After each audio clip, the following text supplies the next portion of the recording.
आज आपण आलो आहोत बुलढाणा जिल्ह्यातील रोहिणखेड गावामध्ये. इथे राहणारे एक प्रगतशील शेतकरी जितेंद्र एकनाथ नवलाखे यांनी शेतीसोबतच एक असा जोड व्यवसाय उभा केला आहे, जो आज प्रत्येक शेतकऱ्यासाठी प्रेरणादायी ठरत आहे. मित्रांनो, अवघ्या 10 गुंठ्यांच्या शेततळ्यामध्ये सुमारे 30 फूट खोल असलेलं हे शेततळं आज केवळ पाणी साठवण्यासाठीच नाही, तर उत्पन्नाचं एक मोठं साधन बनलं आहे. या शेततळ्याच्या पाण्यावर ठिबक सिंचनाच्या माध्यमातून साधारण 20 एकर शेतीला पाणी पुरवलं जातं. म्हणजे पाणीही वाचतं आणि शेतीही सुरक्षित राहते. पण मित्रांनो, खरी कमाल पुढे आहे. या शेततळ्यामध्ये श्री नवलाखे यांनी सुरू केला आहे मत्स्य व्यवसाय. हे शेतकरी माशांचे बी बाहेरून विकत आणतात. हे बी डब्यामध्ये आणून थेट शेततळ्यामध्ये सोडलं जातं आणि त्या बियांपासून मासे मोठे करतात. पूर्ण वाढ झाल्यानंतर ते मासेच बाजारामध्ये विक्री करतात. एका वेळी 800 ते 1000 मासे अतिशय कमी खर्चात आणि योग्य पद्धतीने संगोपन केले जातात. रोहिणखेड तालुका मोताळा जिल्हा बुलढाणा येथील आमचे सहकारी प्रगतिशील शेतकरी जितेंद्र भाऊ नवलाखे यांच्या शेतावर आपण आहोत. 1-2 वर्षापूर्वी आम्ही हे शेततळं तयार केलं. हे शेततळं तयार करत असताना एक सहज मनात विचार आला आणि मी जितूभाऊंना म्हटलं की मासेपालन हे शेततळ्यात चांगल्या प्रकारे होऊ शकतं आणि ते केलं तर शेतीला आजच्या काळात एक नवीन चांगला जोडधंदा मिळू शकतो. एक चांगलं खतयुक्त पाणी ह्या शेततळ्याच्या मत्स्यपालनाच्या माध्यमातून पिकांना देऊन चांगलं उत्पन्नही घेता येऊ शकतं. आणि जितेंद्र भाऊंचा आणि आमचा ह्या क्षेत्रात कुठलाही अनुभव नव्हता, कुठली माहिती नव्हती, कुठलं ज्ञान किंवा प्रशिक्षणही झालेलं नव्हतं. असं असतानासुद्धा एक मत्स्य व्यवसाय विभागाच्या अधिकाऱ्यांना विचारून आणि त्यांचं मार्गदर्शन घेऊन आम्ही या शेततळ्यात मासे सोडले. मासे सोडण्याचा निर्णय घेतला. मी जितूभाऊंना म्हटलं की बा हा एक प्रयोग आहे. आपल्या दोघांनाही यातली माहिती नसतानाही आपल्याला हे करायचं आहे. शेतीसाठी शेतकऱ्यांसाठी काहीतरी केलं पाहिजे या भावनेतून आम्ही ह्या क्षेत्रात किंवा हे तळ्यात मासे सोडण्याचा निर्णय घेतला. त्यासाठी बोदवडला जाऊन जितेंद्र भाऊंनी बीज आणलं. आम्ही त्यात खाद्य सोडलं, पाणी सोडलं, ऑक्सिजनची व्यवस्था केली आणि बघता बघता एक 8-9 महिन्यामध्ये एक 1.5 किलोचे मासे तयार झाले. तेच आज आपण पाहत आहोत. आणि शेतीसाठी आजच्या ह्या पिकांवर येणारे नैसर्गिक संकट, येणारे गारपीट असेल, धुकं असेल किंवा अतिवृष्टी असेल, रोगराई असेल, व्हायरस असतील, हे यावर कुठलंच आलं नाही. यामध्ये ह्या शेतीला कुठली अडचण आली नाही. यावर कुठली अतिवृष्टीचा, गारपिटीचा काहीही परिणाम न होता ही आज आपल्यासमोर फलस्वरूपात दिसत आहेत. जर शासनाने या शेततळ्यातील मासेपालनाला अधिक बळकटी दिली आणि याचं जर एखादं धोरण तयार केलं तर हे निश्चितच महाराष्ट्रातील शेतकऱ्यांसाठी, शेतीसाठी एक वरदान ठरणार आहे, हे यातून सिद्ध झालंय. मी जितेंद्र एकनाथ नवलाखे, रोहिणखेड तालुका मोताळा जिल्हा बुलढाणा येथील रहिवासी असून मी शेती करत आहे. आणि शेतीच्या दृष्टीने एक व्यवसाय करावा म्हणून दत्ताभाऊशी माझी म्हणजे विषयावर चर्चा झाली. तर त्यांनी मला सांगितलं की एक शेततळं करा.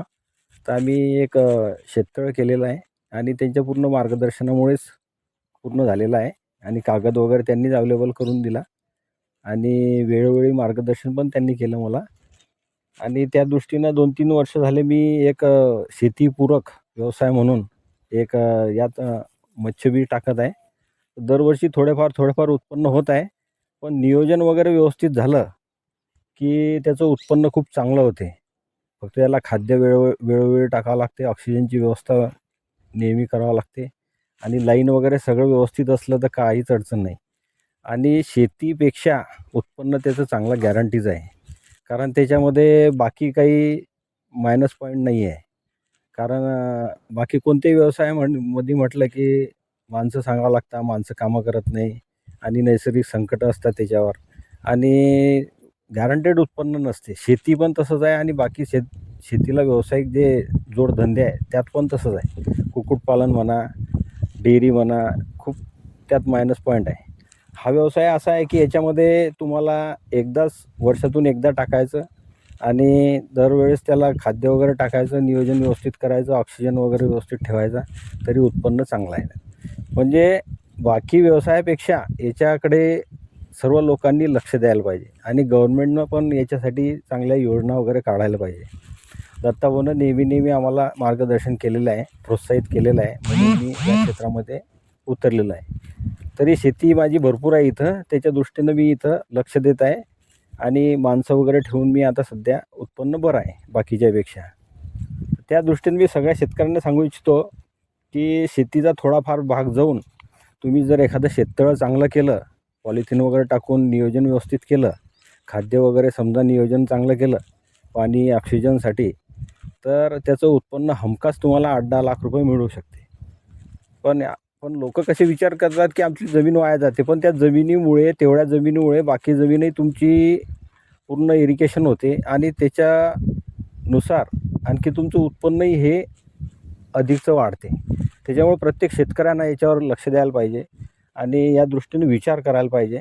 आणि गव्हर्नमेंटच्या योजना पण भरपूर आहे, फक्त त्या दृष्टीनं काम करून दत्ताभाऊकडून संपर्क जर केला तर ते खूप मार्गदर्शन चांगलं करतात. मी अरविंद जाधव, आज रोहिणखेड, तालुका मोताळा, जिल्हा बुलढाणा या ठिकाणी आमचे शेतकरी मित्र श्री नवलाखे सर यांच्या शेतामध्ये पाहणी करण्यासाठी आणि त्यांच्या शेतामध्ये त्यांनी राबवलेलं एक नैसर्गिक कृत्रिम मत्स्य तलाव हा पाहण्यासाठी आम्ही या ठिकाणी गेलो असता त्या ठिकाणी उत्तम प्रकारे त्यांनी मत्स्य व्यवसाय कसं केलं आहे याचं प्रात्यक्षिक त्यांनी आम्हाला या ठिकाणी दाखवलं. मच्छी बाहेर काढून दाखवली.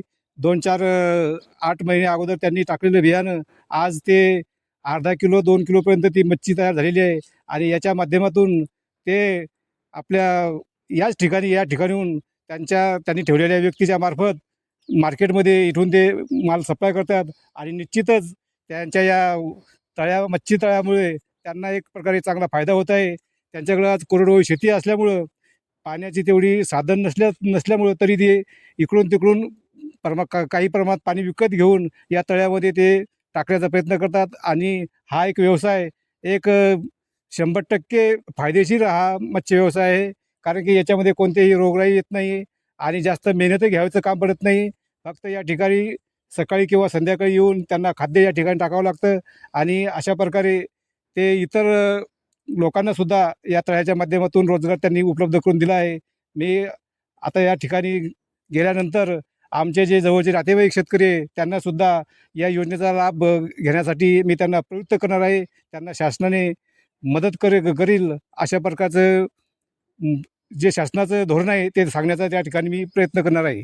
शेती क्षेत्रामध्ये काम करत असताना त्यापुढं येणारे आव्हानं, त्यापुढं येणारे संकट याच्यावर मात करून दिवसेंदिवस अधिकाधिक प्रगती कशी साध्य होईल हा प्रयत्न करत असताना आमच्या असं लक्षात आलं की फळ पिकांवर, रब्बीच्या पिकावर, कोरडवाहू पिकांवर आजकालच्या काळात वेगळे व्हायरस, वेगवेगळे रोग पिकांवर येत आहे. पिकांचं उत्पन्न कमी, खर्च जास्त आणि नुकसान जास्त होत आहे.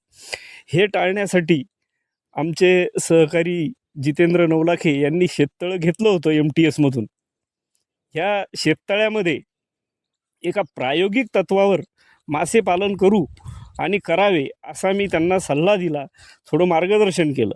ते त्यात तयार झाले, बीज आणलं, सोडलं आणि बघता शेततळ्यामध्ये 1 किलो 1.5 किलो वजनाचे मासे तयार झाले. हे होत असताना त्याला कुठली अडचण आली नाही, त्याच्यावर कुठली अतिवृष्टी झाली नाही, त्यावर कुठली रोगराई आली नाही. त्याला कुठं गोठ्यातून सोडा, बाहेर बांधा, बाहेरून सोडा, गोठ्यात बांधा, चारायला न्या, हे कधी काही काम पडलं नाही.